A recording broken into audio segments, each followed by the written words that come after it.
ओम नमो भगवते वासुदेवाय नमः। दोस्तों, सनातन लॉजिक में आपका स्वागत है। आज हम फाल्गुन मास शुक्ल पक्ष की आमलकी एकादशी की कथा सुनेंगे और उसके महात्म को जानेंगे। एकादशी के व्रत में भगवान विष्णु और माता लक्ष्मी का पूजन किया जाता है। जो भी भक्त सच्ची श्रद्धा के साथ, नियम और निष्ठा के साथ भगवान विष्णु और माता लक्ष्मी का पूजन करते हैं, ईश्वर की कृपा से उनकी सारी मनोकामनाएं पूर्ण होती हैं। तो आइए कथा शुरू करते हैं। एक बार भगवान श्री कृष्ण और युधिष्ठिर जी बैठे हुए थे। तभी राजा युधिष्ठिर ने भगवान श्री कृष्ण से कहा, हे श्री कृष्ण, मैंने विजया एकादशी का महात्म, जो महान फल देने वाला है, सुन लिया है। अब फाल्गुन शुक्ल पक्ष की एकादशी का नाम और महात्म बताने की कृपा कीजिए। भगवान श्री कृष्ण बोले, हे महाभाग धर्मनंदन, सुनो, तुम्हें इस समय वह प्रसंग सुनाता हूँ जिसे राजा मानधाता के पूछने पर महात्मा वशिष्ठ ने कहा था। फाल्गुन शुक्ल पक्ष की एकादशी का नाम आमलकी है। इसका पवित्र व्रत विष्णु लोक की प्राप्ति कराने वाला है। तब मानधाता ने पूछा, द्विज श्रेष्ठ, यह आमलकी कब उत्पन्न हुई, मुझे बताइए। वशिष्ठ जी ने कहा, महाभाग सुनो, पृथ्वी पर आमलकी की उत्पत्ति किस प्रकार हुई, यह मैं आपको बताता हूँ। आमलकी महान वृक्ष है जो सब पापों का हरण करने वाला है। भगवान विष्णु के थूकने पर उनके मुख से चंद्रमा के समान कांतिमान एक बिंदु प्रकट हुआ। वह बिंदु पृथ्वी पर गिरा। उसी से आमलकी आंवले का महान वृक्ष उत्पन्न हुआ। यह सभी वृक्षों का आदिभूत कहलाता है। इसी समय समस्त प्रजा की सृष्टि करने के लिए भगवान ने ब्रह्मा जी को उत्पन्न किया। उन्हीं से इस प्रजाओं की सृष्टि हुई। देवता, दानव, गंधर्व, यक्ष, राक्षस, नाग तथा निर्मल अंतःकरण वाले महर्षियों को ब्रह्मा जी ने जन्म दिया। उनमें से देवता और ऋषि उस स्थान पर आए जहाँ विष्णु प्रिया आमलकी का वृक्ष था। महाभाग उसे देखकर देवताओं को बड़ा विस्मय हुआ। वे एक दूसरे पर दृष्टिपात करते हुए उत्कंठा पूर्वक उस वृक्ष की ओर देखने लगे और खड़े खड़े सोचने लगे, लक्ष्य आदि वृक्ष तो पूर्व कल्प की ही भांति है, जो सब के सब हमारे परिचित हैं, किंतु इस वृक्ष को हम नहीं जानते।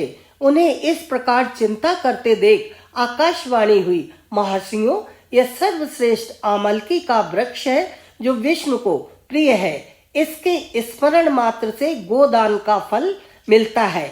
स्पर्श करने से इससे दूना और फल, भक्षण करने से तिगुना पुण्य प्राप्त होता है। इसलिए सदा प्रयत्न पूर्वक आंवलकी का सेवन करना चाहिए। यह सब पापों को हरने वाला वैष्णव वृक्ष बताया गया है।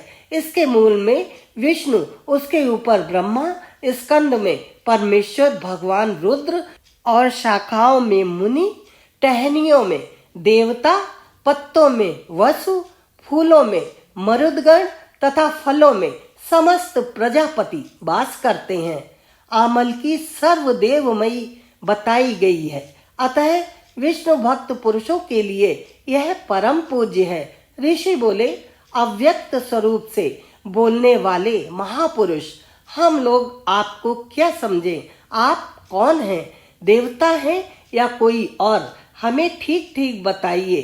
तब आकाशवाणी हुई, जो संपूर्ण भूतों के कर्ता और समस्त भुवनों के सृष्टा हैं, जिन्हें विद्वान पुरुष भी कठिनता से देख पाते हैं, वही सनातन विष्णु मैं हूँ। देवादिदेव भगवान विष्णु का कथन सुनकर उन ब्रह्म कुमार महर्षियों के नेत्र आश्चर्य से चकित हो उठे। उन्हें बड़ा विस्मय हुआ। वे आदि अंत रहित भगवान की स्तुति करने लगे। ऋषि बोले, संपूर्ण भूतों के आत्मभूत आत्मा एवं परमात्मा को नमस्कार है, नित्य प्रणाम है। अंत रहित परमेश्वर को बारंबार प्रणाम है। दामोदर कवि, सर्वज्ञ और अज्ञेश्वर को नमस्कार है। मायापते आपको प्रणाम है। आप विश्व के स्वामी हैं, आपको बारंबार नमस्कार है। ऋषियों के इस प्रकार स्तुति करने पर भगवान श्री हरि संतुष्ट हुए और बोले, महर्षियों, तुम्हें कौन सा अभिष्ट वरदान दूं? ऋषि बोले, हे भगवान, यदि आप संतुष्ट हैं तो हम लोगों के हित के लिए कोई ऐसा व्रत बताइए जो स्वर्ग और मोक्ष रूपी फल प्रदान करने वाला हो। तब श्री विष्णु जी बोले, महर्षियों, फाल्गुन मास शुक्ल पक्ष में यदि पुण्य नक्षत्र से युक्त द्वादशी हो तो वह महान पुण्य देने वाली और बड़े बड़े पातकों का नाश करने वाली होती है। द्विजवरों, उसमें जो विशेष कर्तव्य है उसको सुनो। आमलकी एकादशी में आंवले के वृक्ष के पास जाकर वहां रात्रि में जागरण करना चाहिए। इससे मनुष्य सब पापों से छूट जाता है और सहस्त्र गोदानों का फल प्राप्त करता है। विप्रगण, यह व्रतों में उत्तम व्रत है जिसे मैंने तुम लोगों को बताया है। ऋषि बोले, भगवान, इस व्रत की विधि बताइए, यह कैसे पूर्ण होता है? इसके देवता, नमस्कार और मंत्र कौन से हैं? व्रत करने के लिए स्नान और दान कैसे किया जाता है? पूजन की कौन सी विधि है तथा उसके लिए कौन कौन से मंत्र बोलने चाहिए? इन सब बातों को जानने की हमारी बहुत इच्छा है। इसे आप यथार्थ रूप से वर्णन कीजिए। भगवान विष्णु ने कहा, द्विजवरों, इस व्रत की जो उत्तम विधि है उसको सुनिए। एकादशी को प्रातः काल दंत धावन करके यह संकल्प करें कि हे पुंडरीकाक्ष, मैं एकादशी को निराहार रहकर दूसरे दिन भोजन करूंगा। आप मुझे शरण में रखें। ऐसा नियम लेने के बाद पतित, चोर, पाखंडी, दुराचारी, मर्यादा भंग करने वाले तथा गुरु पत्नी गामी मनुष्यों से वार्तालाप न करें। अपने मन को वश में रखते हुए नदी में, पोखर में या कुएं पर या फिर घर में स्नान करें। स्नान के पहले शरीर में मिट्टी लगाएं। मृत्तिका लगाने का मंत्र, अश्व क्रांते रथ क्रांते विष्णु क्रांते वसुंधरे, मृत्तिके हर में पापम जन्म कोट्याम समर्जितम। स्नान करने का मंत्र, त्वं मातः सर्वभूतानां जीवनम तत्तु रक्षकम। इसका अर्थ है, जल की अधिष्ठात्री देवी माता, तुम संपूर्ण भूतों के लिए जीवन हो। तुम्हें नमस्कार है।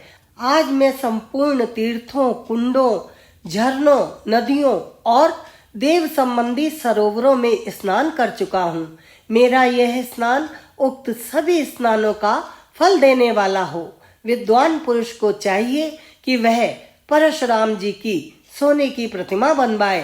प्रतिमा अपनी शक्ति और धन के अनुसार 1 या आधे मासे सुवर्ण की होनी चाहिए। स्नान के पश्चात घर आकर पूजा और हवन करे। इसके बाद सब प्रकार की सामग्री लेकर आंवले के वृक्ष के पास जाए। वहां वृक्ष के चारों ओर की जमीन झाड़ बुहार कर लीप पोत कर शुद्ध करे। शुद्ध की हुई भूमि में मंत्र पाठ पूर्वक जल से भरे हुए नवीन कलश की स्थापना करे। कलश में पंचरत्न और दिव्य गंध आदि छोड़ दे। श्वेत चंदन से उसको चर्चित करे। कंठ में फूल की माला पहनाए। सब प्रकार के धूप की सुगंध फैलाए। जलते हुए दीपकों की श्रेणी सजाकर रखे। तात्पर्य यह है कि सब ओर से सुंदर एवं मनोहर दृश्य उपस्थित करे।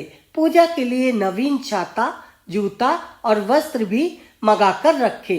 कलश के ऊपर एक पात्र रखकर उसे दिव्य खीलों से भर दे। फिर उन खीलों के ऊपर सुवर्ण परशुराम जी की स्थापना करके उस प्रतिमा का षोडशोपचार पूजन करे। पूजन के उपरांत यह बोले, हे देव देवेश्वर जमदग्नि नंदन श्री विष्णु स्वरूप परशुराम जी, आपको नमस्कार है, नमस्कार है। आंवले के फल के साथ दिया गया मेरा ये अर्घ स्वीकार कीजिए। उसके बाद भक्ति युक्त चित्त से जागरण करे। नृत्य, संगीत, वाद्य, धार्मिक उपाख्यान तथा श्री विष्णु संबंधी कथा वार्ता आदि के द्वारा वह रात्रि व्यतीत करे। उसके बाद भगवान विष्णु के नाम ले लेकर आमलकी वृक्ष की परिक्रमा 108 बार या 28 बार करे। फिर सवेरा होने पर श्री हरि की आरती करे। आरती के पश्चात ब्राह्मण की पूजा करके वहां की सब सामग्री उसे निवेदन कर दे। परशुराम जी का कलश, 2 वस्त्र, जूता आदि सभी वस्तुएं दान कर दे और यह भावना करे कि परशुराम जी के स्वरूप में भगवान विष्णु मुझ पर प्रसन्न हो। तत्पश्चात आमलकी का स्पर्श करके उसकी प्रदक्षिणा करे और स्नान करने के बाद विधि पूर्वक ब्राह्मणों को भोजन कराए। इसके पश्चात कुटुंबियों के साथ बैठकर स्वयं भी भोजन करे। ऐसा करने से जो पुण्य होता है वह सब बतलाता हूँ, सुनो। संपूर्ण तीर्थों के सेवन से जो पुण्य प्राप्त होता है तथा सब प्रकार के दान देने से जो फल मिलता है वह सब उपर्युक्त विधि के पालन से सुलभ हो जाता है। समस्त यज्ञों की अपेक्षा भी अधिक फल मिलता है, इसमें तनिक भी संदेह नहीं है। यह व्रत सब व्रतों में उत्तम है, जिसका मैंने तुमसे पूरा वर्णन किया है। तब वशिष्ठ जी कहते हैं, महाराज, इतना कहकर देवेश्वर भगवान विष्णु वहीं अंतर्ध्यान हो गए। तत्पश्चात उन समस्त महर्षियों ने उक्त व्रत का पूर्ण रूप से पालन किया। नृपश्रेष्ठ, इसी प्रकार तुम्हें भी इस व्रत का अनुष्ठान करना चाहिए। भगवान श्री कृष्ण कहते हैं, युधिष्ठिर, यह व्रत सब पापों से मुक्त करने वाला है। दोस्तों, आज के वीडियो में बस इतनी ही जानकारी। शीघ्र ही मिलेंगे एक नए वीडियो के साथ। अगर आपको ये वीडियो पसंद आया हो तो लाइक कर दीजिए और चैनल पर अगर आप पहली बार आए हैं तो सब्सक्राइब कर दीजिए। श्री कृष्ण गोविंद हरे मुरारी, हे नाथ नारायण वासुदेवा।